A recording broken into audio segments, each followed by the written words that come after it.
Hello, F5 community, and welcome to another edition of This Month in Security. I'm joined by F5 Security Incident Response Team, or CERT member, Aaron Brailsford. How you doing, Aaron? Hey, I'm doing good. That's good to hear. It was another really interesting month in security is what I've read. So let's kind of get right into this thing. I think you wanted to start off with a little bit on some Microsoft vulnerabilities, correct? Yeah, so like you say, it's been an interesting month. There's been a ton of news, as there always is. So I've picked out a few things that stood out to me over the last month that people have written about in This Week in Security. Yeah, there were some doozies for sure. Yeah, there were. The first of those is Microsoft related. So there was a patch Tuesday. This was actually back in July. There was a patch Tuesday that caused a whole bunch of errors for people using Windows 11. And I think that really highlighted for me the difficulty of staying up to date with patches. And this goes for everything, not just Microsoft products, whilst not introducing breaking changes. It's quite hard to plan for all of that. You need to do, testing prior to general rollout.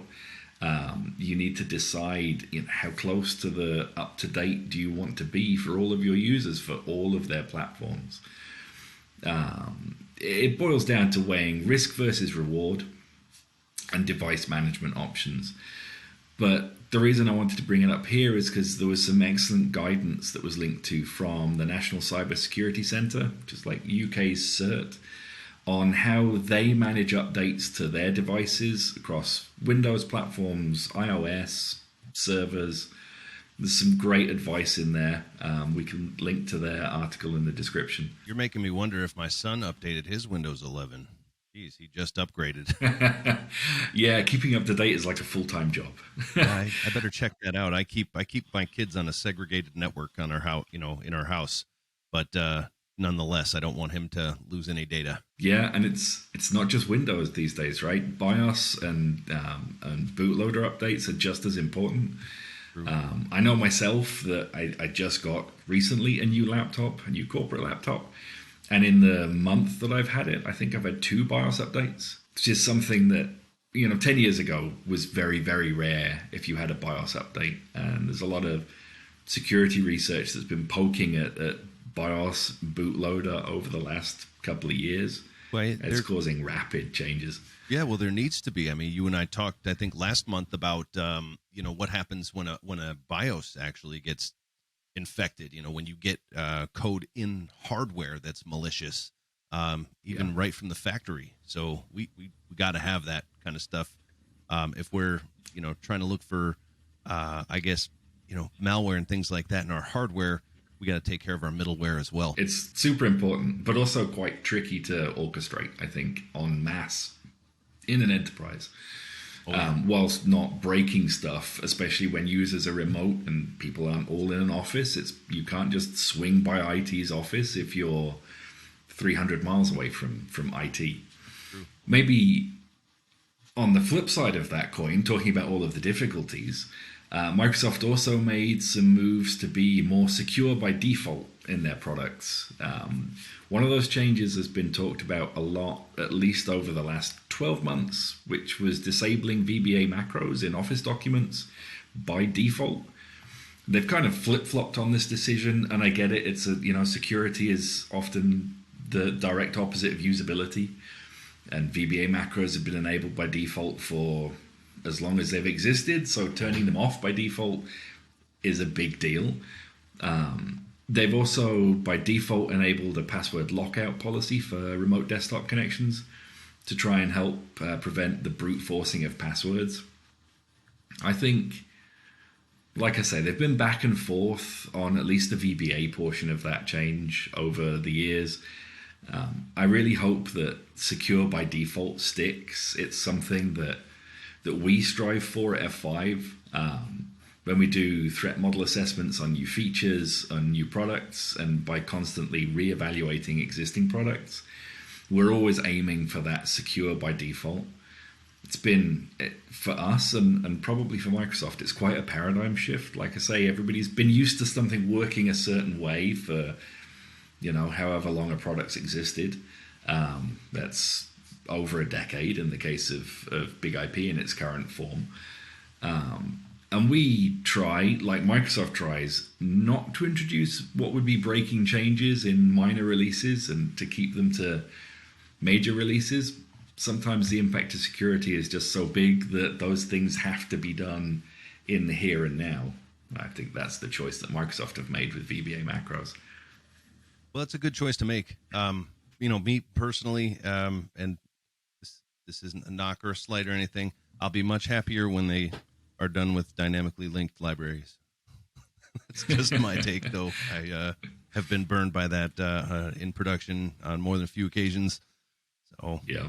But of course, as a former Unix admin, I only had one or two NT servers in my production environments. As a blast from the past. Yeah, Windows NT. Yeah. That's NT. What was it? Windows 3.1.1 for work groups. Prior to that, right? Yeah, we're showing our age now. Yeah, no doubt. I got to stop. So, talking about some newer things too. One of the things that really kind of stuck out to me. I showed you that picture from Black Hat, right? Post-quantum computing. For me, that was a head scratcher. And I know you guys happen to also do an article on it as well. Can you explain a little bit about post-quantum computing and really kind of course, what the gist of the article was as well, but for the people that might not understand that there is post-quantum computing, it might be good to have like an overview. Post-quantum computing and post-quantum crypto specifically, there's been a lot of news and a lot of talk about that. I think the pace of research is rapidly increasing. I know there are companies out there who are solely focused on quantum computing. And the big thing really that came out was, quantum computing will make classic cryptography very trivially breakable. So what we thought would take, hundreds or thousands or millions of years to break through brute force with classic computing could be quick to instantaneous with quantum computers. So a bunch of work has been done to try and find cryptography that isn't breakable through quantum computing. So recently, a bunch of algorithms have been proposed, right, to try and create secure cryptography that isn't crackable using quantum computers. One of those is SIKE, which stands for Super Singular Isogeny Key Encapsulation. And I'm not going to pretend to know the ins and outs of that, but that's what it stands for. I coded that last weekend. Yeah, absolutely. It took minutes, I'm sure. Yes. It's designed specifically to resist cracking through quantum computers, right? And it's shown to be very good at that. And standards institutes like NIST are looking at the various algorithms to try and to pick one, basically, going forwards to replace RSA and the things that we've been using for a number of years. This sounds great, and like I say, SIKE looked to be very promising, except for the fact that it turns out it's trivially crackable using traditional computing. So a single core Xeon could crack it in under an hour. Nice. I think for me that highlights the difference between traditional computing and traditional crypto and quantum computing and quantum crypto. And the difficulty is going to be designing something that is applicable to traditional computing, because obviously we're not replacing a standard web server with a quantum computer, that is not crackable via quantum computing and is still secure in a classic environment. This is a big ask, and like I say, a lot of research. It's an area to pay attention to if you're at all interested in cryptography. It's quite a specialist area, but interesting nonetheless. Well, I think, as for anyone to work at F5, you pretty much have to be interested in cryptography. That sort of is like our lifeblood here at F5. That's kind of the way I see it anyways. That's what got us started. Yeah, exactly. And it's going to be interesting to see what all quantum computing brings to us. I I was talking with I don't know if you know Tony Torzillo, but he was an SE with me on the service provider side of the house quite some time ago, and we were talking about, boy, what happens when things like quantum entanglement starts to be applied to network packets. Are we going to be able to actually avoid traditional internet backbones and kind of just quantum entangle packets all the way across to the other side of the earth instantaneously? And what kinds of things are we looking at here with quantum computing? So for me, I'm just thrilled to see what will happen. I don't profess to know what the latest is in it, but for sure it's neat to see what sort of applications we'll have in the future with this. Yeah, it's a brave new world, like you say. Absolutely, you could have zero latency communications, instantaneous decryption of encrypted stuff. Yeah. There's a lot of very, very smart people doing a lot of well-funded research right now. Yeah, absolutely. And I'm sure we'll cover more on that over the next couple of years. Like you said, it seems to be the hottest thing out there. At least that's what we kind of saw at Black Hat. It wasn't, this picture that I showed you wasn't the only time we ended up seeing stuff. It was post-quantum computing was a hot topic there. Not quite as hot as API security, but hot topic nonetheless. I think it's going to become the new AI ML, right? That's been the hot thing for a while now. Yeah, well, I mean, seeing what that does on its own is that's mind-blowing as well, getting a look at shape and how that kind of how that kind of works. And the distributed cloud also having some AI ML resources is really neat. Watching that do API discovery and such is so cool. So I saw that you also wanted to chat a little bit about some critical vulnerabilities in Apple and VMware. That's right? Yeah, so this was my issue of This Week In, where I wrote my issue of This Week In on August 18th, and on August 17th, very well timed, Apple disclosed two vulnerabilities. One in WebKit, which is the HTML renderer built into Safari and a number of other things, and one in the iOS macOS kernel. And if you combine both of those vulnerabilities together, they could allow a remote attacker, just by serving a malicious web page, to completely take ownership of your device. Run arbitrary code outside of the sandbox. That it's really bad. If you haven't already updated to iOS 15.6.1 or macOS 12.5.1 or later, then you really, really should. They made big news right in the middle of August. Was that a message to the F5 IT department? Funnily enough, actually for macOS, it's only 12.5 that's affected, which is Monterey, I think. And we recently allowed Monterey on corporate Macs. And August 17th through 18th, updates were pushed to all of the Monterey devices. Oh, yeah, I'm big sir. We were all over that. I was still on Catalina. And Catalina and Big Sur aren't affected, incidentally, by that particular one. But iOS is through more than just iOS 15. That's all the way up for me. That's nonstop. I live on iOS. Yeah, and most people, for personal devices anyway, probably have automatic updates turned on. If you don't, you probably should. Yep. I do know some people who are, dead set against updating, and it's for a mobile device, it's a super bad idea. Absolutely. I think we've shown that quite a few times over the past couple months, you and I, so that we've reported on that a lot. Yeah, mobile devices are hard to secure, and they make for a great route into someone's corporate network if you have, say, corporate credentials stored on your device, that kind of thing. But hot on the heels of Apple was VMware. Actually, these disclosed a little bit before Apple, but they weren't weaponized until a little bit after they were disclosed. So there were two critical vulnerabilities that allow for unauthenticated remote code execution against VMware One Access, Identity Manager, and vRealize automation products. Say these were disclosed, and then 7 days later, the researcher who reported them to VMware disclosed the proof of concept. So he gave a nice 7 days grace for people to update, but I think we all know, being in the corporate world, that 7 days is a really short time frame.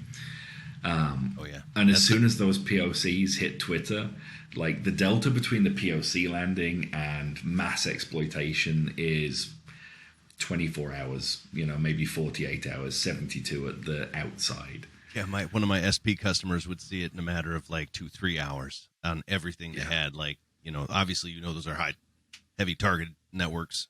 So, yeah. But, oh shoot, I was going to, then the guy who disclosed that must be a KVM user, I'm thinking. Sorry, that gaffe was for Michael Coleman. If you're out there watching, Michael, that's for you. He always pokes at me as I am also a KVM user. Okay, I was a VMware user, but not so much now. No. So you'd also, you and I had reported on, I think, some issues with the supply chain last month as well. It seemed that there was a continuation this month on some of that reporting, as well as some ramifications on some legislature, if I'm not mistaken. Yeah. So supply chain is like a perennial topic. It's probably going to come up every time. It comes up, I swear, every time I write This Week in Security. This time I had two things to pick from. One, well, technically it's three. There were some typo squatting attacks against popular software repositories. So a specific note in August, PyPy, the Python package index, and GitHub. Both of those saw clones of popular libraries and software packages appear with names that were very, very close to, but not exactly the same as, the legitimate packages. So if you imagine, say, Pandas, which is the Python library, imagine Padnas. Right? It would be easy to typo that if you were typing it in. Yep.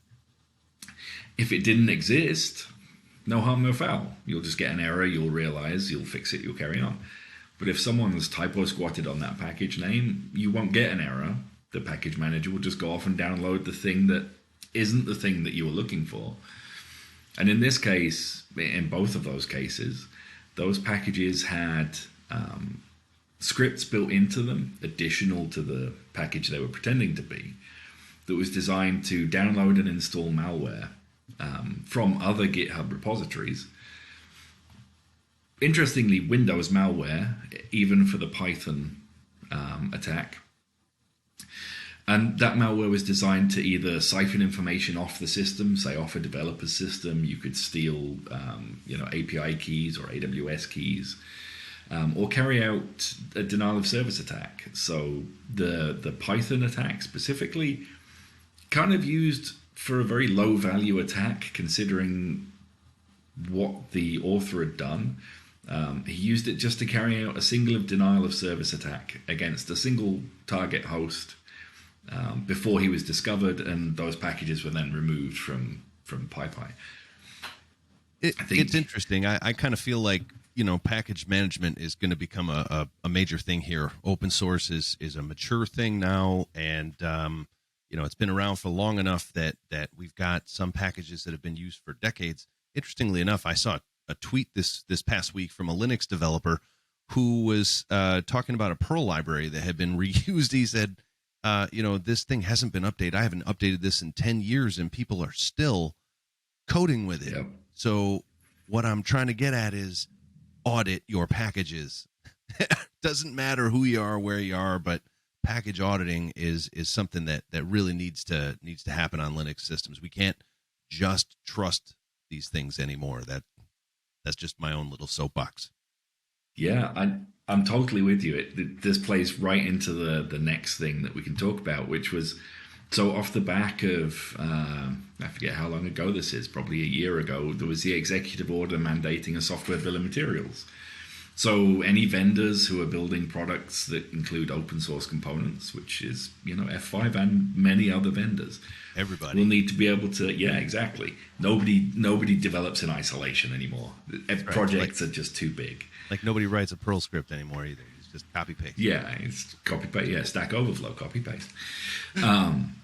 Everybody will need to be able to deliver a software bill of materials that describes all of the components that go to make up that product. So off the back of that, there's a bill going through Congress at the moment that suggests any software being sold into government institutions, so like the DoD or Department of Homeland Defense, must be free of all known vulnerabilities. And I use those words specifically because that's what's in the bill. There was a bunch of analysis about this and exactly what this was going to mean for vendors. If you take vendors with many products and huge products, if you say, well, it must be free of all known vulnerabilities, that could be an impossible task. Yeah, define known. Exactly. So the first tweets I saw sort of sidestepped that particular question, right? They were just commentary. But if you actually go and read the bill, we can link to it in the description, I'm sure. Oh, yeah. The specific part of the bill talks about known as being vulnerabilities that are in specified databases. One of those databases is NVD, the National Vulnerability Database. There's a clause that means they could nominate, they being the government, any other database as, we care about stuff in this database. But most vendors, when it comes to first-party code, disclose vulnerabilities at the point that a fix is available. Yeah. So a vulnerability is only going to exist in NVD when it's fixed. So free from known vulnerabilities just means that you need to be deploying a version of the software into your environment that is up to date. Yeah. Now, if we circle back to that third-party libraries, open source, and the bill of materials question, though, vulnerabilities in third-party libraries like OpenSSL or Apache, vendors don't control those disclosures. Those vulnerabilities are going to be in NVD when OpenSSL patches or when Apache patches. Now the vendor needs the time and the manpower and the bandwidth to go and pull those fixes and at least evaluate the impact. There's another clause in this bill that says it has to be either fixed or documented with a mitigation, is the kind of gist of the wording. So even if you aren't pulling back the fixes from OpenSSL or Apache or whoever, you need to be evaluating the impact of that vulnerability on your product proactively and documenting it with mitigations or mitigating factors where they exist. Often we will investigate third-party vulnerabilities in libraries that the F5 uses and disclose as the vulnerable component exists but is not exposed in a standard default or recommended configuration, which is basically saying the vulnerable package is on the big IP, but you can't get to the vulnerable part of the package. Like the vulnerable function within Apache, for example, isn't used, and the only way to expose it would be to install custom code on the box, which is not something that we support. So I think there's latitude in that bill for reality, but I do think it's quite a tall order and will require a lot of inward investment in vendors. I would say, if you deliver software products, if you're a vendor delivering software products or any kind of org delivering software products, and you aren't already looking at the potential impact of this guidance through like your compliance organizations, you probably should be. It's something that F5 is actively looking at and actively preparing for, should this bill go through. And yeah, everybody who sells software probably needs to get on board with this kind of thing. So another thing we talked about was the macOS Zoom client. That's got some issues, eh? Yeah. So this was actually something from DEF CON in Vegas immediately after Black Hat. One of our F5 cert members attended both Black Hat and DEF CON. And Koichi went to this presentation about the macOS Zoom client. The vulnerability could allow the installation of malicious code with root privileges. It's essentially a local privilege escalation using Zoom. The reason this stood out to me though, is because it reminded me of something I'd seen written about a couple of years ago during the height of the pandemic. There was this phrase that cropped up and got amplified, that Zoom is malware. We can link to one of the articles from 2020 in the description about that. Although that isn't really true, like Zoom isn't malware in and of itself. The Zoom installer and the Zoom updater, this isn't specific to Zoom, incidentally. This is common to a number of products.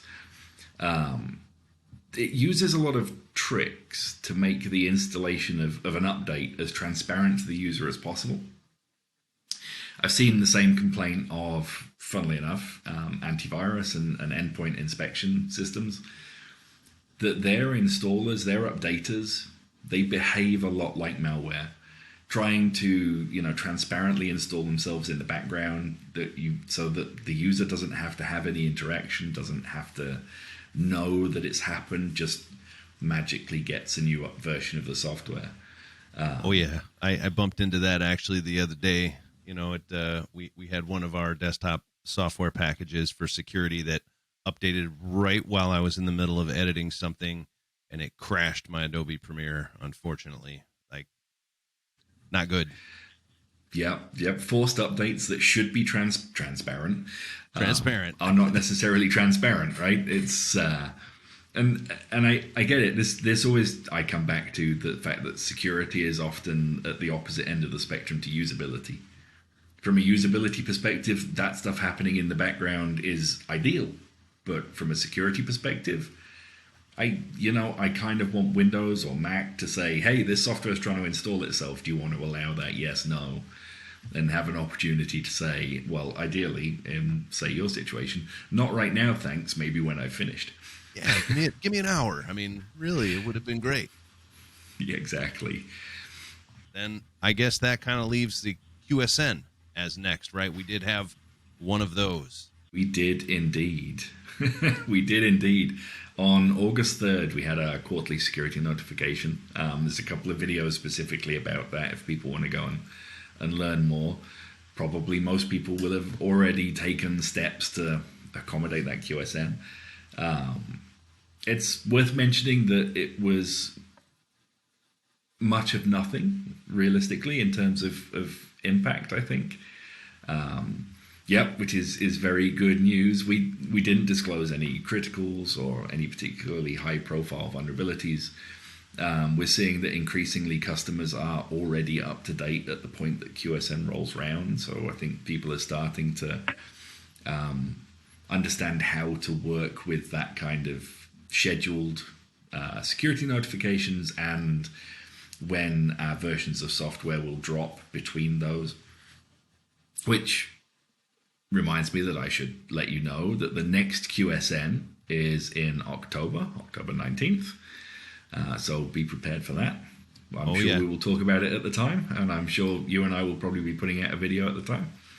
Most definitely, and I think we'll start seeing some of the preview videos in our transitions up on DevCentral soon. So we do have to start really pushing for that and getting out the word that the 19th is the date. Yeah. Now, is that so? Is that it for the news? Are we wrapping up with that one? Well, there's one thing I can't not mention this month, realistically. You all know that Janet Jackson now has a CVE, right? Really? Do tell. Janet Jackson is a vulnerability. A song from the 1980s, it turns out, can crash a specific model of laptop containing a specific hard drive. Actually, a model of laptop that would be running Windows XP. So we're going back quite a ways right now. But the CVE number was just assigned, so she gets a fresh 2020-22 CVE number. Interesting. That's never knew Janet Jackson was a hacker. Just who knew? And she's been quiet about it all this time. It should have been evident in her song Control, but oh well, we missed it. Now we know. All right. Well, I guess with that one, thanks for joining me this month again, Aaron. It's always a pleasure, and we will see you again in future months for sure. Yes. Absolutely. Thanks for having me. You got it. And for you out there that might be watching, we may have some changes coming to this show as well. So going to keep things under wraps, but we'll see what happens in the next month or two with this month in security. Thanks for tuning in.